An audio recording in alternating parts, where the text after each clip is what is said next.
रामायण सबसे खूबसूरत और सबसे पवित्र रचनाओं में से एक है। जैसा कि हम सबको ये पता है कि आज से कुछ 30,000 साल पहले वाल्मीकि जी ने रामायण की रचना की थी, यानी कि इस महान ग्रंथ को संस्कृत में लिखा था।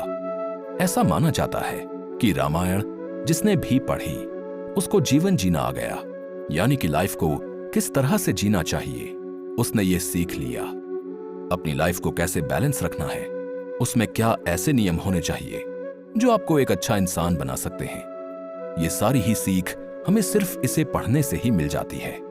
रामचरितमानस में यह भी लिखा गया है कि सही रास्ते पर चलते हुए कई बार परेशानियों का सामना करना पड़ सकता है, लेकिन अगर उससे घबराकर हमने अपने रास्ते को बदल दिया या गलत रास्ते पर चलना शुरू कर दिया तो इससे हमें न जाने कितनी ही परेशानियों का सामना करना पड़ सकता है, क्योंकि हम गलत रास्ते पर चलते हुए गलत काम करने लग जाते हैं। वैसे आपने ये बात कई लोगों से सुनी होगी कि झूठ बोलना और गलत रास्ते पर चलना आसान होता है, लेकिन सच्चाई के रास्ते पर बने रहना और सही रास्ते पर चलना हर किसी के लिए आसान नहीं होता। लेकिन जो इस रास्ते पर चलता है वो हमेशा ही एक महान इंसान बनकर सामने आता है। अब हम अगर हिस्ट्री भी उठाकर देखें तो जितनी भी नामचीन हस्तियां हमारे सामने आती हैं, जैसे कि महात्मा गांधी, सुभाष चंद्र बोस, लाल बहादुर शास्त्री, सरदार वल्लभ भाई पटेल और भगत सिंह, ये सब नाम हमें यही बताते हैं कि हाँ, सही रास्ते पर चलने वाला इंसान हमेशा एक महान इंसान कहलाता है। ठीक ऐसे ही न जाने कितने ही सालों से हम रावण के बारे में सिर्फ एक ही नजरिया अपनाए हुए हैं कि हमें रावण जैसा नहीं बनना है, क्योंकि वो हमारी नजरों में एक बुराई के प्रतीक की तरह सामने आए।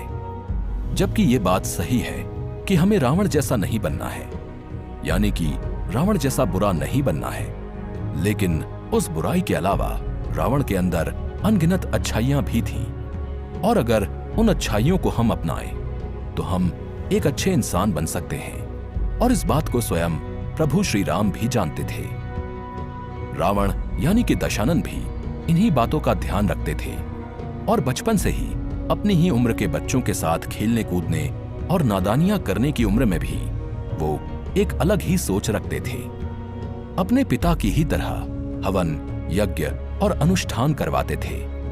वो सबका ध्यान रखते थे और हमेशा ही सही रास्ते पर चलते हुए कभी भी अपनी आंखों के सामने किसी के साथ अन्याय नहीं होने देते थे, भले ही उनके साथ किसी का रिश्ता हो या ना हो। लेकिन जहां पर दशानन के लिए सभी लोग एक अच्छा नजरिया रखते थे, वहीं पर कोई था जो उनके लिए बिल्कुल भी अच्छा नहीं सोचता था, जबकि वो उन्हीं के परिवार का सदस्य था।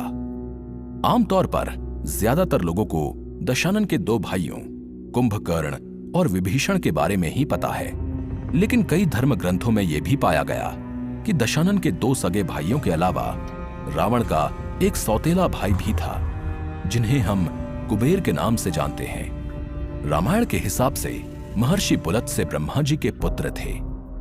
उनकी शादी राजा तृणबिंदु की पुत्री से हुई थी और उन्हीं के पुत्र थे महर्षि विश्रवा। विश्रवा का विवाह महामुनि भारद्वाज की पुत्री इडविडा के साथ हुआ और महर्षि विश्रवा के पुत्र का नाम वैश्रवण रखा गया। वैश्रवण का ही एक नाम कुबेर है।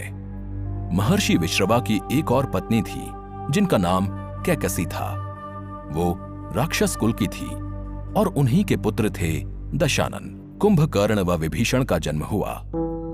तो ये बात सच है कि कुबेर और दशानन भाई थे, लेकिन इनका रिश्ता वैसा नहीं था जैसे दशानन के बाकी दोनों भाइयों से था। और अब आपको यह सुनकर और भी हैरानी होगी कि जो सोने की लंका थी, जिसे हम रावण की सोने की लंका के नाम से जानते हैं, वो कुबेर की थी। हो गए ना अब भी हैरान? कुबेर ने घोर तपस्या करके ब्रह्मा जी को प्रसन्न कर लिया था और ब्रह्मा जी ने उन्हें उत्तर दिशा पर राज करने और वहां के धन का अध्यक्ष बना दिया था। ऐसा समझ लो कि कुबेर उत्तर दिशा के ओनर और फाइनेंस मिनिस्टर हो गए थे। साथ ही ब्रह्मा जी ने अपने मन की गति से चलने वाला एक पुष्पक विमान भी कुबेर को दिया था। तो इतना सब होने के बाद सोने की लंका को कुबेर ने अपने लिए ही बनवाया था। लेकिन अपने पिता के कहने पर कुबेर ने सोने की लंका अपने भाई दशानन को दे दी और कैलाश पर्वत पर अलकापुरी को बसाकर वहीं रहने लगे।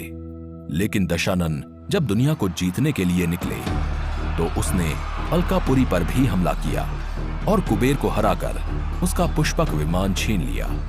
कुबेर राजाओं के अधिपति थे, यानी कि वो सभी राजाओं को आदेश देते थे और धन के स्वामी भी थे। वे देवताओं के धनाध्यक्ष के रूप में जाने जाते हैं, यानी कि जितना भी धन देवलोक, दैत्यलोक या पृथ्वी लोक पर था वो कुबेर की ही देन थी। इसीलिए इन्हें राजाधिराज भी कहा जाता है। लेकिन ऐसा भी कहा जाता है कि दशानन और कुबेर की आपस में कभी नहीं बनी। कुबेर हमेशा ही दशानन के लिए मुसीबतें खड़ी करते थे, लेकिन भाई होने के नाते दशानन उन्हें हमेशा माफ कर दिया करते थे। सिर्फ इतना ही नहीं, हमने हमेशा दशानन को बुराई के नजरिए से देखा, जबकि उनका एक अलग रूप भी था जिसे सिर्फ प्रभु श्री राम ही देख पाए थे। अब जैसे रामचरितमानस में भी आपने ये जरूर पढ़ा कि राम सेतु बनाकर राम जी वानर सेना के साथ लंका तक पहुंचे थे, है ना? लेकिन लंका में पहुंचने से पहले उन्होंने जो पूजा की थी, उस पूजा से जुड़ा सच हमने शायद ही कभी जाना हो। और इससे भी बड़ी और चौंका देने वाली बात यह थी कि प्रभु श्री राम की जीत के पीछे भी दशानन का ही हाथ था। जानकर एक बार फिर से हैरानी हुई ना?